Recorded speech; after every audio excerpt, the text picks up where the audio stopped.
আমরা প্রথম দিন থেকে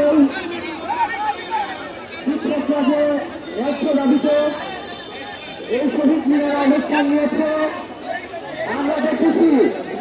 প্রেস ক্লাবে শিক্ষকদেরকে কিভাবে এই সরকার গণবিরোধী অবস্থান নিয়ে পুলিশকে জাতীয় বাহিনীর ভূমিকায় নামিয়ে দিয়ে শিক্ষকদের পক্ষে গিয়ে প্রেস ক্লাব থেকে তুলে দিয়েছিল। তারপর থেকে শিক্ষকরা এই শহীদ মিনারে অবস্থান নিয়েছে। আমরা প্রেস ক্লাব থেকে শুরু করে আজকে পর্যন্ত আমরা এই শিক্ষকদের লক্ষ্য দাঁড়ির সাথে আমরা একাত্মতা ঘোষণা করেছি। আমি সহ আমাদের শিক্ষক দলের শান্ত ভাই এবং জাতীয় নাগরিক পার্টির সব নেতৃবৃন্দ আপনাদের সাথে একাত্মতা ঘোষণা করেছে। প্রিয় শিক্ষকবৃন্দ, আপনারা জানেন শিক্ষকদের বিভিন্ন দোষ দেওয়া হয়। তারা কেন প্রাইভেট পড়ায়, তারা কেন শিক্ষার্থীরা কেন ফেল করে, শিক্ষকরা কেন চাকরি ছেড়ে যায়, নানাবিধ দোষে শিক্ষকদেরকে দায়ী করা হয়। কিন্তু সরকার কখনোই নিজের চেষ্টা কখনোই দেখে না। 12,500 টাকা দিয়ে একটা পরিবার কেন একাও বাংলাদেশে ব্যাচেলার হিসেবে থাকা যায় না। প্রিয় শিক্ষা উপদেষ্টা, আমরা ভেবেছিলাম আপনি ক্ষমতায় আসার পরে, আপনি দায়িত্ব নেওয়ার পরে আপনি একটা শিক্ষা সংস্কার কমিশন করে দিয়ে শিক্ষকদের নৈতিক দাবিগুলোকে মেনে নিয়ে শিক্ষককে উচ্চমানের এবং শিক্ষকদেরকে প্রাধান্য দিয়ে আমরা যুগোপযোগী একটা শিক্ষা ব্যবস্থা চালু করতে পারব। কিন্তু অত্যন্ত পরিতাপের বিষয়, আমরা দেখেছি শিক্ষকদের যে দাবি, শিক্ষকদের যে পেশা, সেটিকে রাষ্ট্রের প্রায়োরিটি লিস্টের সবসময় শেষের দিকে রাখা হয়। শিক্ষক সমাজ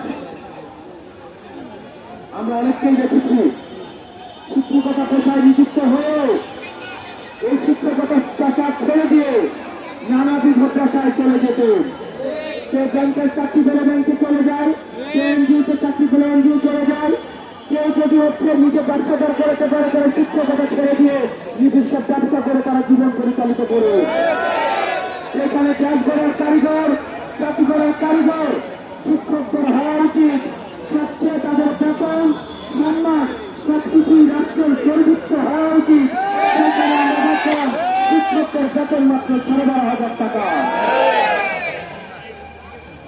আমরা এই শিক্ষক সমাজকে সাথে নিয়ে এই শিক্ষা উপদেষ্টাকে বলতে চাই, আপনার যে দারোয়ান, আপনার গাড়ির যে ড্রাইভার, এই গাড়ির ড্রাইভারের খোঁজ নিয়ে দেখেন ঢাকা শহরে 5 বাড়ি রয়েছে।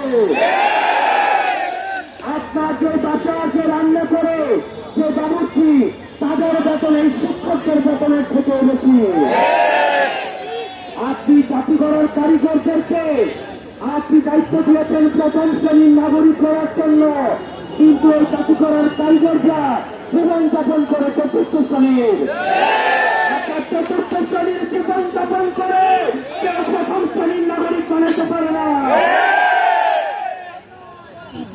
আমরা দেখেছি শিক্ষকরা যখন চাকরির তালিকা রাস্তায় নেমে এসেছে, পুলিশ প্রশাসন নেই, আমাদের পুলিশ ভাইদেরকে পেট্রো বাহিনীর মতো হাসপাতাল করে নিয়ে যাওয়া হয়েছে। সেইদিন থেকে ওই শিয়ার অঞ্চলের শিক্ষা উপদেষ্টা থাকার কোন নৈতিক কোন ব্যক্তি নেই।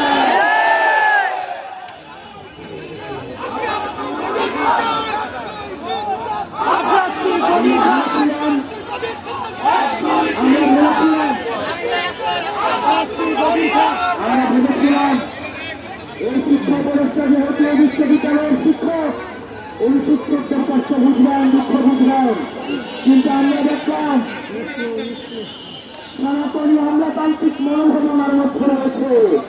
উনি এসিরুম থেকে বেরিয়ে হতে চান না, শিক্ষকদের সাথে কথাই বলতে চান না, সেই উপদেষ্টা শিক্ষকদের সাথে কথা বলতে চান না, সেই উপদেষ্টা আমাদের প্রয়োজন না।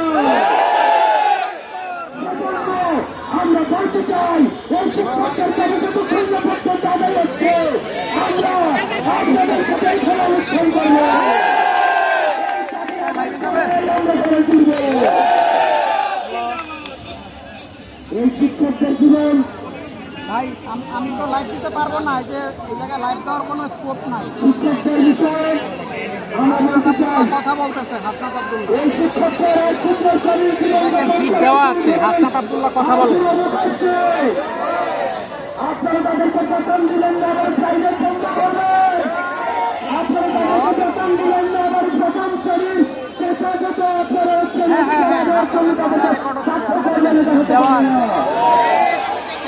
শিক্ষকবৃন্দ, আমরা আপনাদের সাথে ছিলাম, আমরা আপনাদের সাথে আছি, আপনাদের সাথে থাকবো।